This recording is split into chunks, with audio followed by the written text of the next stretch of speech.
것으로 정했습니다. 이렇게 정한 이유는 오늘 설교 후에 우리 할렐루야 찬양대가 찬양을 두곡하는데 마지막 찬양이 주님 나라 이루게 하소서라는 제목입니다. 그리고 주님의 나라 이루게 하소서 하나님 보는 영어로 요셉의 비전이라고 이렇게 써놨습니다. 그래서 그 찬양 통명 그대로 요셉의 비전은 뭐냐? 주님의 나라 이루게 하소서라는 이런 제목이 있었기 때문에 제가 할렐루야 찬양대 찬양에도 은혜 받기 위해서 이 말씀을 드리고 하면 훨씬 더 찬양이 감동이 되겠다 싶어서 준비를 했는데요. 오늘 할렐루야 찬양대가 찬양실에서 하는 것도 또 아까 얘기해서 리허설을 하는 찬양을 들었는데 사실은 할렐루야 찬양대 찬양 외에도 서울 순복음교회 찬양도 주님 나라 이루게 하소서 하는 걸 들어봤어요. 다른 교회 잘하는 것도 한번 들었고 로마에 있는 한인교회에서 유학하는 학생들이 부른 찬양을 제가 3번 들으면서 주님 나라 이루게 하소서라는 곡이 찬양을 하는데 많은 사람 작은 사람이 찬양하는데 가사가 얼마나 좋은지 모릅니다. 나중에 예를 들어서 알겠습니다만 가사 중에 이런 찬양 가사가 있어요. 우리에게 요셉의 비전을 허락하소서 이 땅 위에 요셉처럼 쓰여지게 하소서라는 가사가 있고요. 마지막에 보면 이제 일어나 주님 나라 이 땅 위에 영원토록 이루게 하소서라는 가사로 이제 맞춰주는데 제가 그 가사를 듣고 찬양을 들으면서 가슴이 폴합니다. 우리 모든 성도의 마음속에 주님의 나라가 이 땅 위에 이루라는 꿈을 가진다고 하면 얼마나 놀라운 역사가 일어날까라고 생각하면서 제가 말씀을 준비했는데요. 요셉의 비전을 좀 알려고 하면 요셉이 어떤 사람인가를 좀 알 필요가 있는데 요셉은 야곱의 11번째 아들입니다. 이름의 뜻은 더함이라는 뜻이에요. 조금 풀이를 하면 그가 더할 것이다 라는 그런 뜻입니다. 순서상으로 요셉은 야곱의 11번째 아들이지만 사실은 야곱이 가장 사랑했던 라헬로 계산하게 되면 첫 번째 맏아들이 되는 겁니다. 그러니까 야곱의 인생을 가만히 연구를 해보면 아들을 12명 낳는데 11번째 아들 요셉을 낳았을 때 드디어 이 야곱이 꿈을 하나 꾸는데 그게 뭐냐면 내가 사랑하는 아내를 위해서 내 사랑하는 아들을 위해서 독립된 가정을 좀 꾸려야 되겠다고 생각하고 최초로 부성애가 발동되기 시작한 게 누구냐면 요셉을 낳고부터 시작해서 발동이 되어서 외삼촌 라반의 집에서 나는 고향으로 가야 되겠다라고 결심하게 된 동기가 요셉을 낳고부터 시작했는데 그래서 요셉을 태어나고 결국에는 요셉을 통해서 고향으로 가는 꿈을 꾸고 자기는 결국 집에 왔어요. 요셉이 태어나고 오랜 세월 가운데 요셉이 17살 때 되었습니다. 유치부에서 동화 얘기를 하면 성경 얘기를 하면 이런 것을 하나 보여주죠. 요셉이 꿈을 꿨습니다. 하루는 밭에 가서 그 성경 말씀에 보면 밀집단을 쭉 모아들어서 집단 묶어놓은 것을 거두는데 꿈속에서 여기서 꾸는데 자기 딸이 중간에 우뚝 서는 거예요. 그리고 11딸이 자기를 향해 다 서를 맞고 이렇게 절을 하는 겁니다. 이상하다. 이런 꿈이 있냐라고 생각했을 겁니다. 아마 그 다음날 또 꿈을 꾸는데 이번엔 어떤 꿈을 꾸느냐면 해와 달과 11별이 요셉을 향하여 꾸벅 절을 하는 꿈을 꿉니다.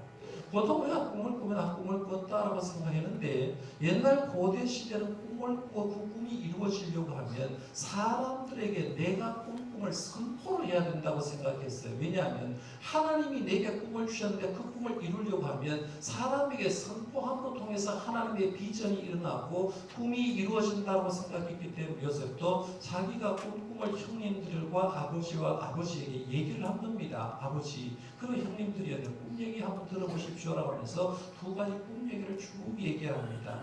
요셉이 꿈을 말하는 순간에 아버지 야곱은 그것을 하나님의 비전으로 받아들입니다. 하나님이 요셉을 통해서 이런 일을 할 거다라고 비전으로 받아들이는데 자기 형님들은 평소에도 요셉이 못마땅했거든요. 왜냐하면 이 야곱에게서 요셉은 어떤 장자와 같은 역할을 했고 특별하게 사랑을 해줬기 때문에 제색을 입고 평소에도 요셉이 편애를 받는 걸 못마땅했는데 그 요셉이 꿈을 꿨는데 자기를 향해 2번이나 꾸벅 절하는 걸 보면서 저 요셉을 싫어하기 시작하는 거죠. 그 꿈을 형님들은 요셉의 야망으로 받아들인 거죠. 저게 우리보다 잘 되려고 하는구나. 우리에게 절 받으려고 하는구나. 이렇게 생각해 버리는 거죠. 그러니까 결국엔 요셉이 이제 아버지의 신분을 받아서 형님의 안방으로 갔다가 형님들이 평소에 못 나가니까 저기 오는 요셉을 죽여야 되겠다고 생각하고 요셉을 잡아서 구덩이에 빠뜨리는 거예요. 당시에 우물로 만들었는데 거기에 물이 빠진 구덩이에 들어가면 결국엔 나올 수도 없는데 우물에 빠져들었다가 유다가 이체를 했죠. 살려서 이 사람을 팔자라는 거죠. 그래서 살려주려고 은수물에 결국은 이 요셉을 애국으로 팔아버린 걸 봅니다. 요셉의 일생을 간단하게 정리해보면 이렇습니다. 요셉은 17살의 형님들에 의해서 은수물의 종으로 팔립니다. 애굽에서 보디발의 집에 종사를 하게 되고 요즘 말로 하면 성폭행범으로 몰려서 감옥에 들어가게 됩니다. 감옥 생활을 하다가 요셉은 30세에 애굽의 국무총리가 됩니다. 당시에 정치를 하려고 하면 30살이 되어서 정치를 할 수가 있었는데 30세에 애굽의 국무총리가 되고 그리고 7년 풍년에 이르고 2년 흉년이 지났기 때문에 39세 때 드디어 기근으로 고생했던 자기의 형님과 아버지가 결국에는 만나서 상봉하게 되고 자기 가족을 애굽으로 내려오게 합니다. 그리고 요셉은 우리가 알듯이 110세에 세상을 떠납니다.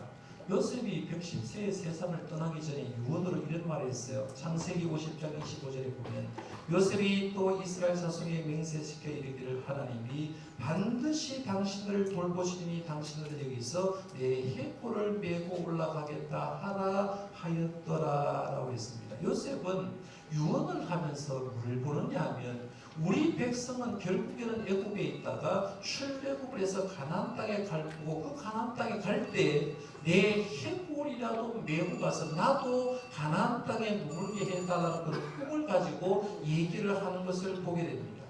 우리 요셉이 17살 때 그 꿈을 요셉 개인의 야망으로 보시면 안 된다는 거예요. 그동안에 우리는 요셉의 야망으로 볼 수가 있었는데 사실은 요셉은 개인적으로 꿈을 야망으로 생각하는 것이 아니라 하나님 주신 비전으로 생각하는 거죠. 하나님이 아브라함에게 약속한 걸 나를 통해서 어떻게 일어난가? 하나님이 나를 통해서 이스라엘 나라를 어떻게 만드는가라는 걸 보여주는 것이 바로 요셉의 비전이라고 볼 수 있는데요. 이런 비전을 요셉이 알았기 때문에 국무총리가 됐는데 9년 후에 형님이 왔는데도 불구하고 형님 위에 군림하지 않습니다. 그리고 하나님이 먼저 나를 보내셨기 때문에 형님들 아무 걱정하지 말라고 얘기를 하지 않고 결국에는 이제 하나님의 비전의 결과임을 이제 얘기하는 걸 보는데요. 성경에 보면 이제 요셉 얘기를 신약 성경에도 그렇고 구약 성경에도 그렇고 해석자가 해석을 한 부분이 나와요. 히브리서 11장에 보면 믿음장에서 이제 해석을 하는데 이렇게 얘기했습니다. 믿음으로 요셉은 임종시에 이스라엘 자손이 떠날 것을 말하고 또 자기 뼈를 위하여 명하였으며 라고 하는데 요셉은 딱 한 구절로 쓰는데 요셉은 임종시에 이스라엘 자손이 떠날 것을 말했고 자기 뼈도 가지고 가라고 했다는 거죠. 그러니까 가나안에 대한 비전이 있었다고 얘기하는 거예요. 시편 말씀에 봐도 요셉에 대해서 해석해 있는데요. 오늘 보면 시편 105편 말씀에 봐도 요셉에 대해서 해석한 부분이 나옵니다. 쭉 보면 다 요셉에 대한 얘기인데요. 오늘 말씀 16절부터 22절까지 제가 공독을 했는데 같이 한번 요셉이 시편 기자는 어떻게 썼는가 어떻게 이해했는가 한번 같이 한번 읽고 있습니다. 시작. 그가 또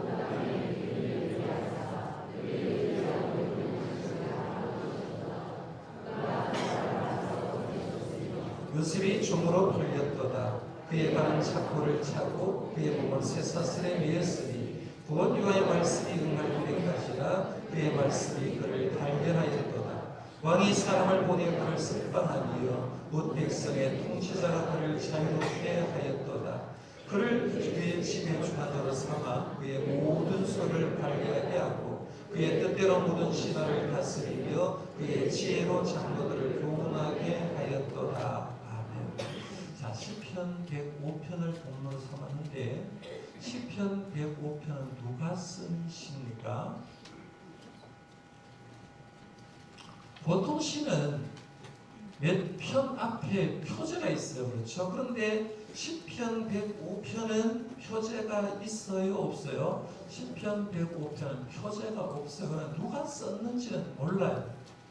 누가 썼는지는 모르지만 아는 방법이 하나가 있는데 그게 뭐냐면 이 말씀이 어디엔가 나왔다고 하면 그 나온 말씀에 가지고 저자라고 볼 수가 있는데요. 오늘 본문 말씀 앞부분에 1절 말씀부터 15절까지의 내용이 구약에 하나 나오는 데가 있어요. 어디 나오냐 하면 역대상에 나와요. 역대상 16장 8절에서 22절에 똑같은 내용이 나옵니다. 똑같은 내용이 나온다고 하면 역대상의 말씀을 기록한 사람이 바로 시편 150편을 그 말씀을 근거로 해서 썼다라고 추정해 볼 수가 있는 거예요. 그러면 역대상 16장의 말씀은 누가 썼을까로 보니까 역대상 16장 7절 말씀의 저자를 이렇게 소개합니다. 그날에 다윗이 아삭과 그 형제를 세워 먼저 여호와께 감사하여 이르시기를 하면서 그다음부터 오늘 말씀 1절부터 15절까지 쭉 쓰고 있습니다. 그러면 오늘 시편 얘기를 할 때 역대상 말씀은 누가 썼다고 하냐면 다윗이 기록했다라고 얘기를 합니다. 그러면 다윗이 역대상의 말씀을 기록했다고 하면 오늘 말씀 시편 105편은 누가 기록했을까? 답이 나오는 거죠. 추정해 볼 수 있는 거예요. 누가 썼겠습니까? 다윗이 이 말씀을 썼다는 얘기입니다. 그러면 다윗은 이스라엘 역사를 보면서 특별히 이스라엘 초기 역사를 회상을 하면서 하나님께서 이스라엘을 어떻게 인도했는가를 얘기하는데 오늘은 요셉에 대한 부분만 제가 읽는 거죠. 요셉에 대한 부분을 읽으면서 이 다윗은 요셉을 보면서 하나님이 요셉을 인도하고 있구나라고 해서 하나님의 눈으로 보는 거죠. 보십시오. 16절 말씀 시작하는 말도 그가 또 그 땅에 기근이 들게 하사라고 해서 거기에 그는 누구예요? 하나님을 얘기합니다. 하나님이 이스라엘 땅에 기근이 들게 해주셨다. 그 다음에 17절 말씀에 보면 그가 한 사람을 앞서 보내셨으며 요셉이 종으로 팔렸도다라고 말하면서 그가 한 사람을 가나안 땅에서 애굽으로 들어가게 미리 보냈는데 그가 누구예요? 그러면요. 하나님이 이스라엘 백성을 미리 예언하고 기근 문제를 해결하기 위해서 가나안 땅으로 보냈다라는 거죠. 그러니까 다윗은 요셉을 볼 때 누구로 보느냐면요. 요셉의 관점에서 요셉을 보는 게 아니라 하나님의 눈으로 요셉을 보는 거죠. 하나님이 왜 요셉을 선택했을까? 왜 하나님께서 요셉을 가나안 땅으로 보냈을까라고 할 때 하나님께서 이 요셉을 통해서 이룰 수 있는 비전이 있었기 때문에 요셉을 먼저 보냈다라고 얘기를 하는 거예요. 그러면 오늘 우리들도 마찬가지입니다. 우리가 교회의 비전을 얘기하고 여러분 성도의 비전을 볼 때 내가 내 관점으로 날 보면 모릅니다. 그러나 하나님의 관점에서 날 보는 거죠. 하나님이 왜 날 정동교회에 보냈을까? 하나님이 왜 나를 이 땅에 살게 하셨을까? 왜 우리 교회를 이 땅에 세워줬을까 생각하고 하나님의 관점에서 보다 보면 뭐가 보이느냐 하면 하나님의 비전이 보인다는 거죠. 이 비전을 보고 그 길로 걸어가는 사람은 하나님의 비전을 이루는 사람이라 볼 수 있어요. 그러면 하나님 눈으로 본 요셉의 비전의 특징을 보면 세 가지로 찾아볼 수가 있는데 첫 번째 비전은 주어지는 것이라고 할 수 있어요. 제가 여러분에게 제의를 하나 해드릴게요. 오늘 교회 생일인데 오늘 하루를 잘 보내시고 저녁에 주무실 때 꿈을 하나씩 좀 꾸십시오. 오늘 가서요. 어떤지 꿈을 꿔요. 꿈을 꾸는데 뭘 꾸는 거냐면 우리 교회 48년 된 역사입니다. 오늘 48년 되니까 앞으로 우리 교회가 어떤 교회가 될지 꿈을 한번 좀 꿔보십시오. 꾸고 나서 내일 아침에 개꿈 말고요. 하나님의 꿈. 내일 아침에 꿈을 꾼 사람은 저한테 전화를 주십시오. 목사님이 꿈을 꿔보라고 해서 오늘 저녁 꿈을 꿨는데 정동교회에 대한 꿈을 내가 꿨습니다라고 저한테 얘기를 하면 제가 그분에게 식사를 거나하게 대접을 한번 해보겠습니다. 꿈은 내가 꾸고 싶다고 꾸는 게 아니라는 겁니다.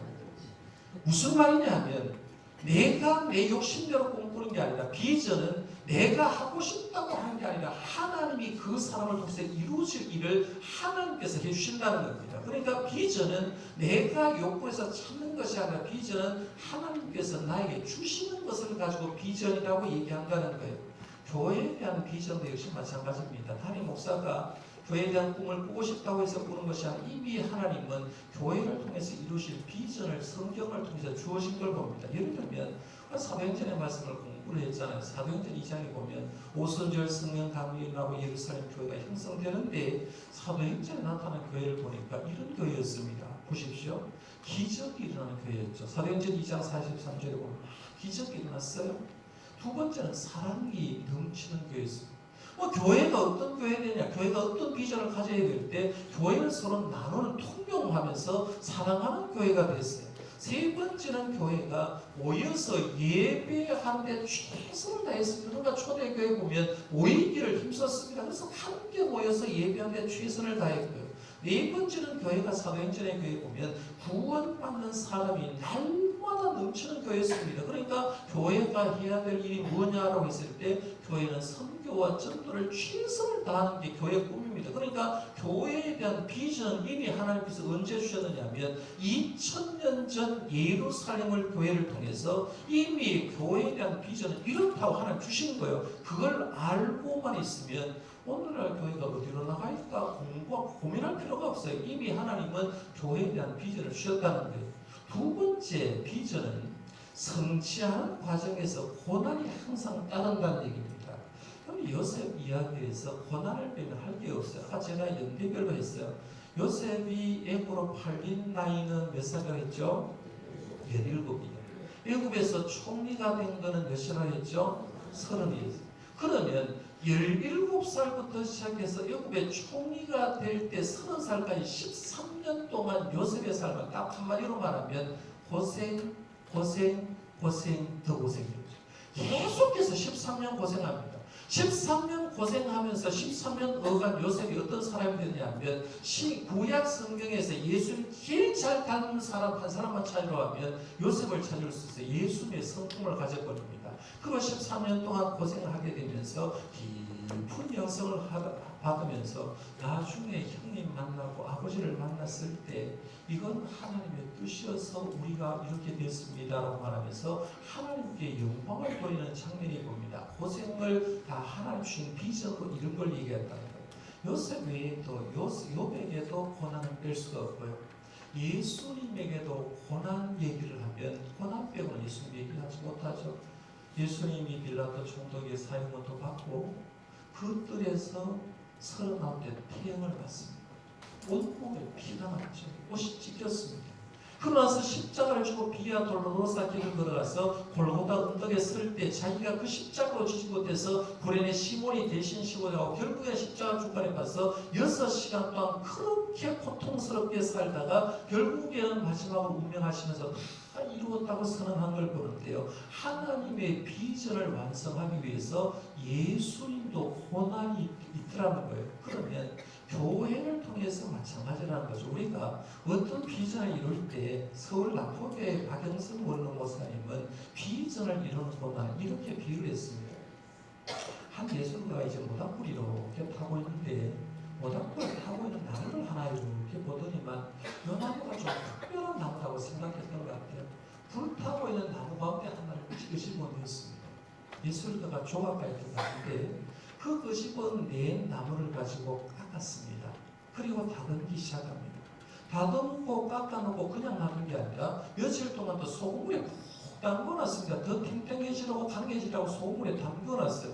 담궈놓고 나서 그냥 놔둔 것이 아니라 며칠 동안 담궈놨더니만 그 나무를 다시 끄집어내가지고 사포를 가지고 사포 알죠? 사포를 인정사정 없이 닦아버리더라고요. 닦아놓고 또 끝낸 게 아니라 리스칠을 하기 시작하는데 그걸 가지고 나무의 입장에서 가만히 한번 생각해 보는 겁니다.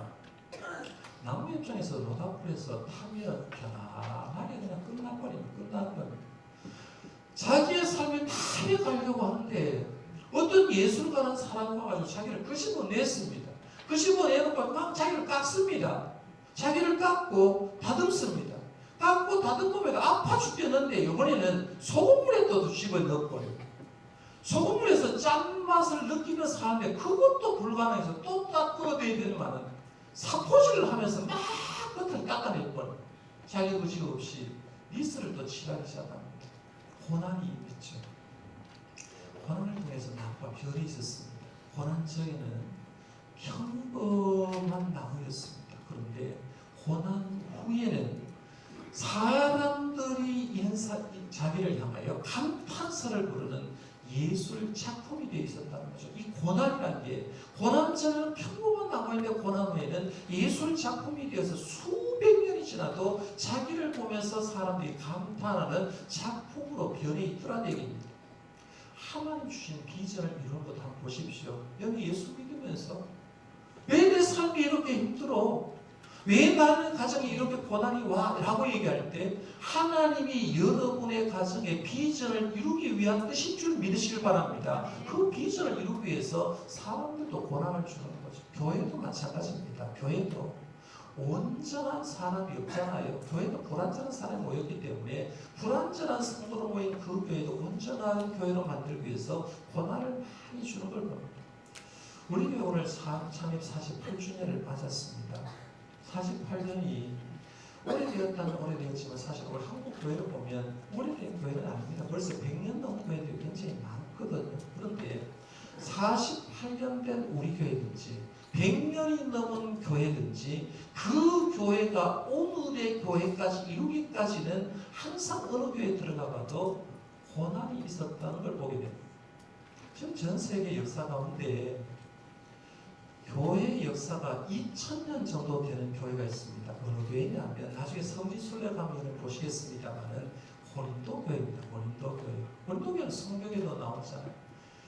고린도 교회 예배당에 가면요, 예배당 들어가는데 좌측편에 보면 머릿돌처럼 이렇게 박혀 있는 게 하나가 있어요. 이렇게 머릿돌처럼 박혀 있는데 이게 뭐냐 하면 고린도 교회 일대 목회를 했던 사람부터 시작하는 거죠. 일대 목사를 누구를 쓰고 있느냐 하면 일대 목사가 사도 바울입니다. 사도 바울. 고린도 교회 2대 목사는 아볼로 목사입니다. 3대 목사는 실라 목사입니다. 이렇게 해가지고 고린도 교회가 형성되어서 서기 100년대 안쪽부터 형성되어서 지금까지 고린도 교회는 유지가 되는데 지금 현재 목사님이 88대 목사님이 사역하고 있다고 해서 88까지 와가지고 이 목사님이 언제부터 언제까지 지금 사역하고 있습니다 라고 얘기를 하는 거예요. 그러면 고린도 교회가 2000년 세월 유지가 되었는데 고린도 교회가 지금까지 올 때까지는 뭐가 있었을까요? 엄청난 고난이 있었다. 그 고난을 뚫고 하나님의 비전을 이루기 위해서 오늘의 교회가 있었다라고 볼 수가 있는데, 그러면 우리 정동교회도 마찬가지죠. 48년 되었습니다. 제가 오기 전에 제 온 후로 온 교인들이 반 이상 훨씬 더 됩니다. 왜냐하면 100명 교회가 300명이 됐으니 200명 정도는 우리 교회 역사를 잘 모르는 분이 훨씬 더 많을 수 있어요. 우리 교회도 48년 역사 가운데 교회가 반토막 난 적이 있습니다.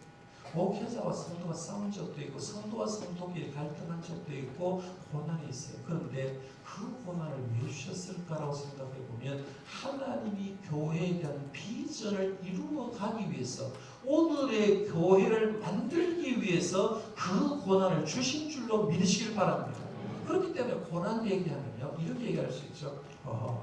그때는 힘들었는데 돌아보니까 하나님이 우리 교회로 만들기 위해서, 진짜 주님 원하시는 교회로 만들기 위해서 이렇게 했구나라고 생각할 수 있다는 거예요.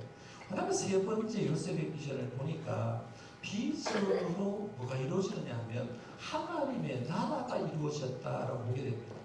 요셉은 비전을 가졌지 않습니까? 두 가지 꿈을 꿨다고 얘기했습니다. 그 꿈을 이루기 위해서 13년 동안 고난을 당하고 결국에는 애굽의 국무총리가 됐습니다. 여러분, 국무총리 하면 우리나라 국무총리는 누구죠? 이낙연 총리입니다. 믿음의 사람이고 말 한마디 한마디 하고 굉장히 인격적이고 훌륭한 총리라고 볼 수 있습니다. 그런데 애굽의 국무총리였던 요셉을 얘기하면서 대통령제의 국무총리를 생각하시면 안 됩니다. 내각 책임제의 총리로 보셔야 됩니다. 그러니까 실제적으로는 바로 왕이 있지만 허수아비와 같은 거예요. 실제적으로 나라의 살림을 누가 사느냐라고 하면 총리가 사는데, 그 총리가 사는 걸 오늘 본문 말씀에 보면 이렇게 얘기하죠. 21절 22절에 보면 다윗은 요셉을 이렇게 평가합니다. 그를 그의 집의 주관자로 삼아 그의 모든 소유를 관리하게 하고 그의 뜻대로 모든 신하를 다스리며 그의 지혜로 장로들을 교훈하게 하였도다 했어요. 30세 총리가 된 요셉이 뭘 하느냐 하면 그가 그의 모든 소유를 관리했다. 애굽의 경제를 누구의 손 안에 있느냐면 요셉의 손 안에 있었다는 거죠. 그 다음에는 그의 뜻대로 모든 신하를 다스리며, 말하면 요즘 말로 하면 장관의 임명권, 장관의 목을 자르는 것 요셉이 할 수 있었다는 거예요. 그 다음에는 그의 지혜로 장로들을 교훈하였는데, 당시에 종교적으로 장로가 어떤 리더급에 있는 사람들도 장로들을 그의 지혜로 교훈할 수 있었다. 한마디로 말하면 애굽 제국은 누구의 손 안에 있었다는 거예요? 요셉 손 안에 있다는 거예요. 그런데 요셉은 누구 손에 잡혀 있습니까? 하나님의 손에 잡혀 있는 거죠. 하나님의 손에 잡힌 요셉을 통해서 하나님은 애굽 제국을 하나님의 뜻대로 움직이는 거죠. 그래서 이스라엘 백성을 70명 들어가게 하고 400년 종살이하면서 이스라엘 백성을 장정만 60만 명이 되게 하는 놀라운 하나님의 비전을 이루게 하는 것을 보게 됩니다. 결국에는 요셉을 통해서 애굽 제국의 이스라엘 형성의 발판이 되고, 마지막에 출애굽할 때도 요셉의 뼈까지도 나오게 되는 걸 봅니다. 교회도 이런 비전을 발견해야 됩니다. 왜 교회를 하나님 세우셨을까? 수많은 교회 가운데 왜 48년 전에 1971년 10월 3일 왜 4명의 성도를 통해서 정동교회를 만들었을까? 이유가 뭘까로 했을 때 답은 이렇게 말해야 돼요. 왜 정동교회를 세웠습니까? 주님 나라 이루도록 하기 위해서, 주님의 나라를 확장하기 위해서. 이게 비전이에요. 그러면 우리 교회를 통해서 해야 될 게 뭐냐면, 작게는 성도 개인과 여러분의 가정이 하나님의 나라가 되시길 바랍니다. 내가 예수 믿는 이유가 뭐예요? 내가 예수 믿고 내 속에 하나님 나라 되는 거예요. 우리 가정이 하나님 되는, 이게 꿈이어야 돼요. 그 다음에 조금 넓게는 우리 교회를 통해서 대구 땅과 대한민국의 주님의 나라가 이루어지는 거예요. 제가 교회를 얘기할 때 교회는 건물이 아니라고 했어요. 예수를 구주로 믿는 공동체, 저와 여러분이 교회입니다. 그럼 정동교회가 어디 있어요? 라고 말하면 이렇게 말할 수 있죠. 대구로 말하면, 동쪽으로 말하면 경산에 우리 교회가 있어요. 장로님, 이명림 권사님, 명기입니다. 거기서부터 시작해서 쭉 서쪽으로 가면 다사까지 있어요. 우리 교회. 남으로 가면 청도에 우리 교회 장로님 2분 계시고요. 북으로 가면 7곳까지 연결됩니다.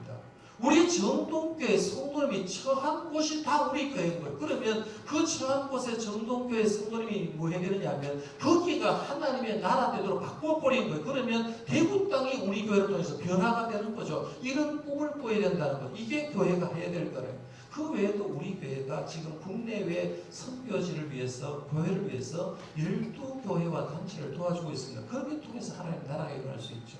좀 더 넓게 얘기하면, 지구촌 곳곳에 주님의 나라가 이루어지게 하는 거죠. 이게 무슨 말이냐면, 우리 정동교가 여기 있는 것은 우리끼리 잘 먹고 잘 살려고 하는 게 아니라 우리가 하나님의 나라에서 쓰임받게 하는 거죠. 그래서 우리 교회가 최고로 좋게 하나님의 나라를 세계에 펼칠 수 있는 방법은 뭐냐면, 선교를 위해서 기도하고 후원하고 헌금하는 겁니다. 우리 교회가 지원하는 선교지의 이름을 제가 한번 불러드릴 테니까 들어보십시오.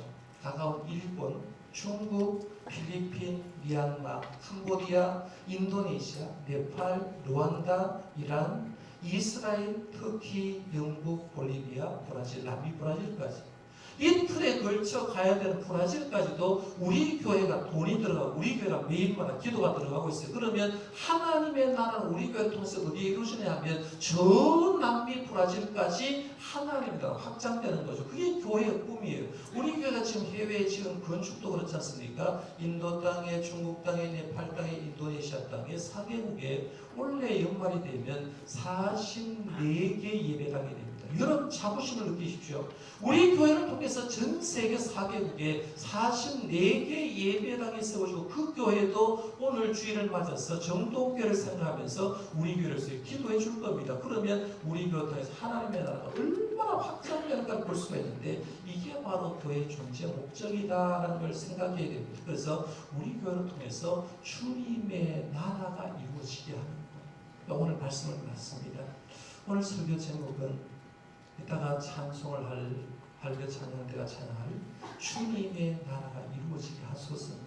이게 요셉의 비전입니다. 그러면 저와 여러분들도, 집사님 비전 뭐요? 우리 학생 아까 발레단 잘 했는데 비전 뭐예요? 라고 하면 주님 나라 이루어지는 거예요. 하나님의 나라가 이루어지는 거예요. 하나님의 나라가 확장되는 겁니다. 제 꿈도 그렇고 여러분의 꿈도 주님도 그래서 하나님의 나라가 우리 교회를 통해서 이루어진다고 하면 하나님께서 우리 교회 생일이 1년 1년 달 때마다 더 우리 교회도 풍성한 은혜를 베풀어 줄 믿습니다.